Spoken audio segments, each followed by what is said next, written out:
My name is Brandon Harrison. I'm Associate Features Programmer for Doc NYC. I'm very pleased to welcome Director Elizabeth St. Philip and producer Steve Gangster to talk about their film 9/11 Kids.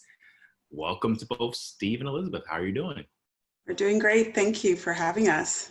Hi, Brandon. Great to be here. Thank you. I just want to dive right into it because it's a very thoughtful and pretty provoking film, talking about the scope of the last 20 years politically and socially.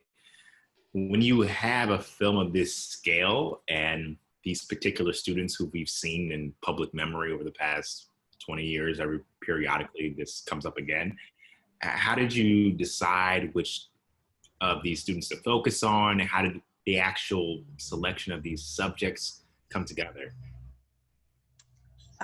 Well, we had a really wonderful associate producer, Hannah Joven, and she's actually the person who contacted all the students. She's about the same age, and we were really interested in speaking to all of them. And for a variety of reasons, some wanted to participate and some declined. And so we focused on the six who you see in the documentary. And it was actually even difficult to get those six to agree because some of them were a little bit reluctant. It took several months of persuading and contacting them through family members. But we were so thrilled when they said yes, and we were able to follow them for about a year and get to know them much better. But yes, it was essentially the ones who really were interested in participating in the documentary. And so that's how we chose the six. I'm sure Steve has more to add to that. Yeah, not a lot, but I like Elizabeth said, we were interested in talking to all of them. And of course, many of them appear in the film who aren't featured. I think, there was some fatigue on their part. I think every year when the anniversary of September 11th rolls along, a journalist somewhere in the world, usually more than one, gets the idea that essentially we had for this film, which is, I wonder what happened to those kids who were with President Bush at that moment. So, every year they get contacted, but I think they got tired of being asked the same old questions, which were usually about just what they remember from that moment in the room. And, Elizabeth and I went to them with a different kind of proposal, which was essentially, look, that day was supposed to be about you guys. It's one of the forgotten stories about 9/11 that was supposed to be about a school in Sarasota, Florida, and their incredible achievements, not about these 19 hijackers from the other side of the world and this enormous tragedy. So we said to them, look, we want the film to be about you, not about 9/11. We want it to be about what it's been like to grow up in the United States since that day, because they're an amazing generation. And those students in particular, not only were they there for this moment, but if you think about all of that has happened since then, the wars that followed, the election of the first African-American president, the financial crisis in 2008, and everything since, they've lived during extraordinary times, and we thought they would be an important voice to reflect upon those times. Oh, very well said, Steve.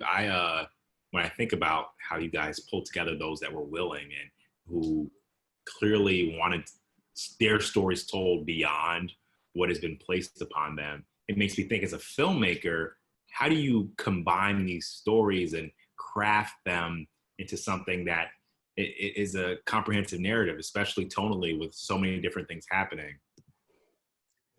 I think it was originally a challenge, actually, because we went in thinking it was primarily about 9/11. And we soon found out that although the kids had very vivid memories of that day, they thought they were going to be mini celebrities.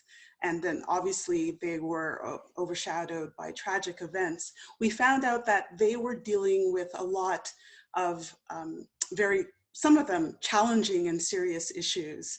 And even trying to put all those stories together and weave them together was something that we grappled with in the edit suite, as you can imagine, trying to piece together different different ways of telling the story. But then I think we found the through line through two central characters. So Uncle Ronnie, who pops up as, in the radio station, who kind of knits together different themes that we touch upon. The interaction between Black men and police is one of them, and the military, and one of our students ended up in the military in part because of 9/11. So we were able to weave those different themes throughout. But really, for me, and I believe for Steve, the core, the soul of our film is Kay Daniels, the teacher, who was an extraordinary person to meet.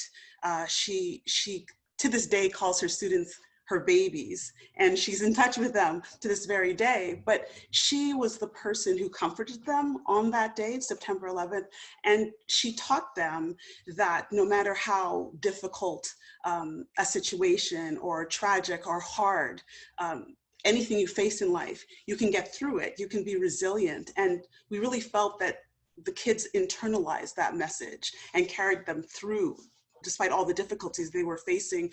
So that also became the theme of the documentary too, that ability to, through struggle, you can still believe in a better day for yourself, for the world. And that, I feel, really came through in the film through Kay Daniels. You mentioned Kay as a character, and in the film, it feels like we had all these stories and she's the through line, but as a filmmaking team, what was that like interacting with Kay and students in their previous relationship? And you talk about the calls that they had. Was that final reunion difficult, bringing them together? Just their relationship with each other. How was that difficult, or maybe easy, for you guys to navigate outside of just the one-to-one relationship that they would have with the filmmaker? Well, I would say for Kay, specifically for Kay, like she was, I mean, in terms of my filmmaking career, like it was a highlight to interview her because she is such a wise and loving person. It really comes through when you meet her, but she's tough too. Like she's like your tough teacher who you adore, but she wanted to get to know us first and trust us before we would tell this story. And so it took time for her to agree. And the same with the other students. It took time for them to trust us, so that they were able to open up and share those vulnerable moments that we had in the documentary. So I think Kay and the students are very tight, but we were the outsiders trying to gain their trust. And that, I think, was a huge breakthrough in telling that story. And in the end, you mentioned the reunion. Some of them hadn't seen each other in several years, but they came together, and all that, the connection, love was still there. So the reunion, even though it was very difficult to get everybody's schedules to put it together, was such an extraordinary moment for all of us to see them together, and the tears are so real, the love is so real. So it was just wonderful to be in that moment with them and to be able to document it. It also does speak to the value of time in a production. You know, I think increasingly there's often pressure to tell stories quickly and to get them to suppliers and distributors as quickly as possible. We really had the enormous luxury of being able to form these relationships over a 16-month period. And I think it was halfway through at 8 months when Mrs. Daniels finally agreed to go on camera. You know, Elizabeth and I used to alternate. One week she'd call Mrs. Daniels and the next week I'd call her. And, you know, finally, I think she just said, those people from Canada just won't stop calling me.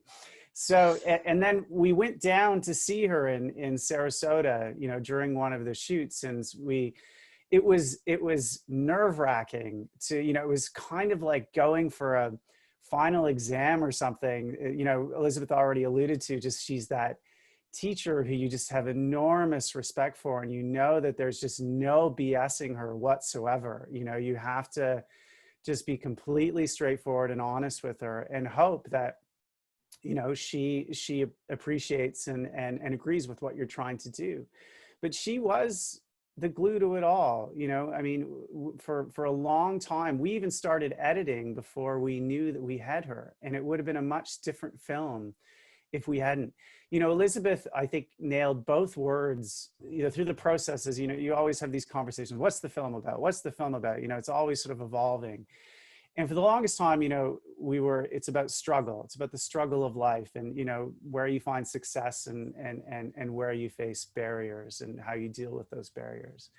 But when Kay Daniels joined, it became about hope as well. And I think that ultimately is what makes the film special, because, you know, there's the last 20 years of American history has been really quite difficult. I mean, I suppose history is always difficult. And you see the challenges that this generation has faced. And the sense of hope that Mrs. Daniels brings them, that sense of perseverance, was something that really made a deep emotional connection with Elizabeth and I, and something that I think, you know, was a gift to us as filmmakers to be able to bring that through. And the reunion, I think, really captures that.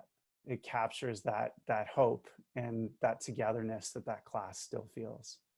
And I just wanted to add one thing. In the reunion, after they all had, you know, hugged and come together, they spontaneously started singing that song, Hold On. Like, we did not prompt it, it just happened. And that was sort of like also a special moment, just being there in the room, that happened spontaneously. The same song that she sang to them to comfort them on that day, they just decided to sing it all together. They knew the words, and the words had this meaning, which again linked to the theme of our documentary, which is what Steve just said about hope. You talked about that day and what it means to the students and Kay and all of us. There's obviously a lot of research that goes into this project around that day. Was there any sort of surprises in the archival or even in interviews from around that time period that really you felt taught you something new about that experience, or that we've seen over these past 20 years? There's a big one for me. I mean, I think the popular memory of that moment is not kind to President Bush. I mean, I'm not an American, so I don't want to get involved in American politics too much. But, you know, I was not the biggest fan of George W. Bush as president. But I gained a lot of sympathy for him in that moment through the process of making this film. You know, because I think a lot of people got their impression of that moment from Michael Moore's film Fahrenheit 9/11, where he really, I think, is unfair to the president in terms of, you know, he sat there for 8 minutes and didn't do anything. Well, what's he supposed to do? I mean, he's sitting in front of a group of grade 2 students, and he doesn't want to panic the country.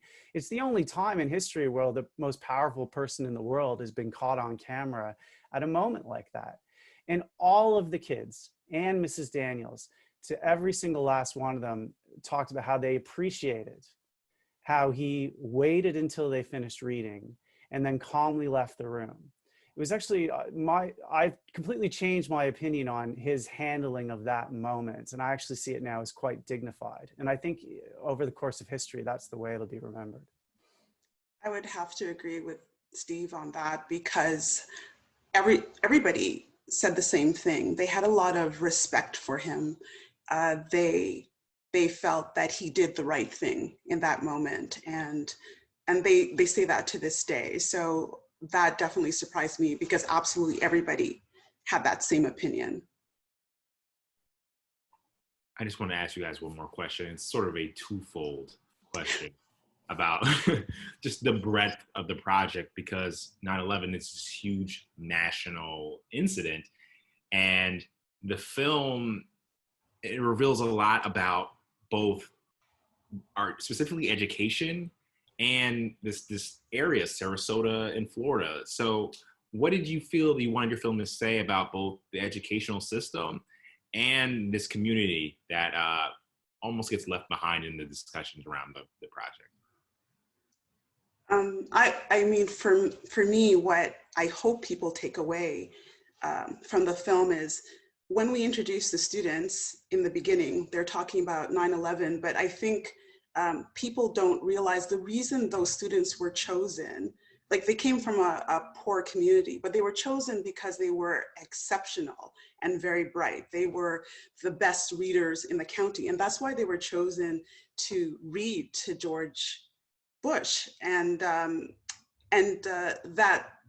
day for them was, I don't want to say stolen from them, but they never got an opportunity to have that moment, to show how bright they are. And I think that through the documentary, you see that, you know, some of them come from poorer situations, but I don't want anybody to forget how exceptional these students are, how bright they are, how much potential, how much they have to offer. And, you know, as a filmmaker, I really want people to empathize with them. And we wanted to give them their moment. And so hopefully that's what the documentary has done. Yeah, the topic of education, it's interesting you bring that up, Brandon, because I think early on, we thought we were going to explore that a lot more. Because, you know, you think about everything that followed that moment, it is a hinge point in history where decisions are made after that point that you may not understand at the beginning, but over time you see the ripple effects of it. So, you know, you think about all of the money and the resources, the best and the brightest of the United States devoted towards the war on terror for a decade following that day. How might have American history been different if those resources, if financial and human, had been put into things like education or the environments? You know, I think that's one of the questions you always have to associate to a moment like 9/11. You know, events like that have consequences. Events like COVID-19 have consequences. And the decisions we make as a society following events like that shape young people in particular for decades to come.